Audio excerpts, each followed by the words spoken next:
everyone, it's Vesper Star as Morningstar here with another video in my Obey Me Origins series.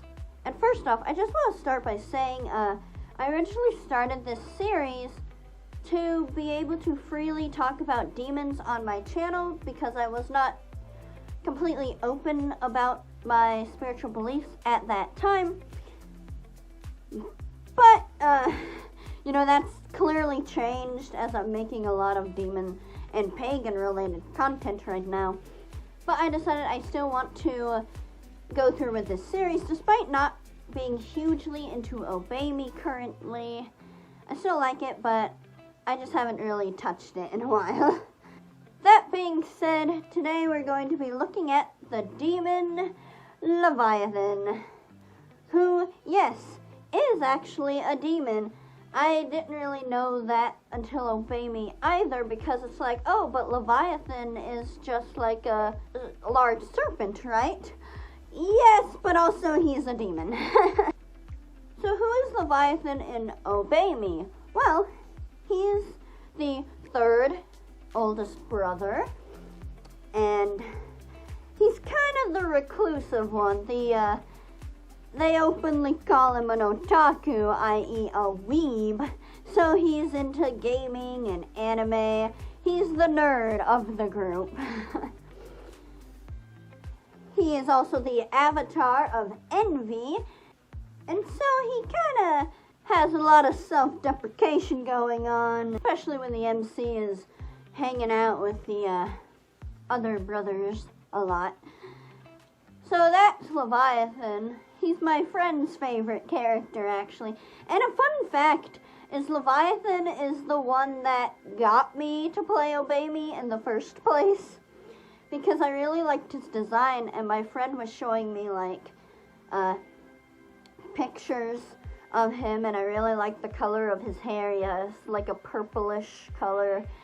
And so originally, when I finally did download Obey Me, I was wanting to go after Leviathan, but then Lucifer strolled up looking like this.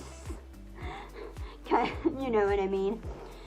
And, and I was smitten. But I still do really like Leviathan. Anyway, so what do we know about the actual demon Leviathan on a surface level? Like, what is the lore behind him?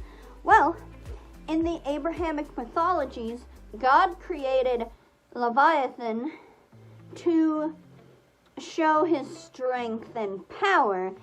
He created this serpent just for the sole purpose of slaying it, and then he fed it to his followers. A douche move. In some cases of the story, there were originally two Leviathan, a male and a female, and in that version, the female one was slain so they could not reproduce. Because if they did, they would probably destroy humanity because they were large and vast and very dangerous. In some stories, Leviathan was even known as the Hellmouth, and its gaping mouth was said to be a direct portal to hell.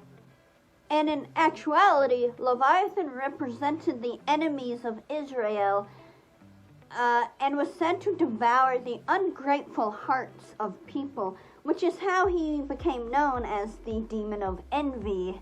So what is Leviathan's actual origins? How did we get the tales of this massive serpent?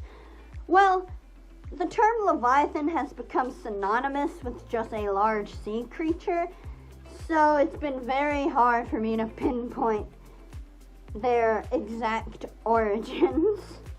And also, it would seem that his biblical origins are the most well-known as well. I mean, it is likely that Leviathan, as we know it, did originate in the Abrahamic traditions, because Leviathan comes from the word Leviathan, which I'm not sure if I'm pronouncing that right, so I apologize, which is a Hebrew word that means to coil, twist, turn, or wind, which as a serpent, that really does make sense.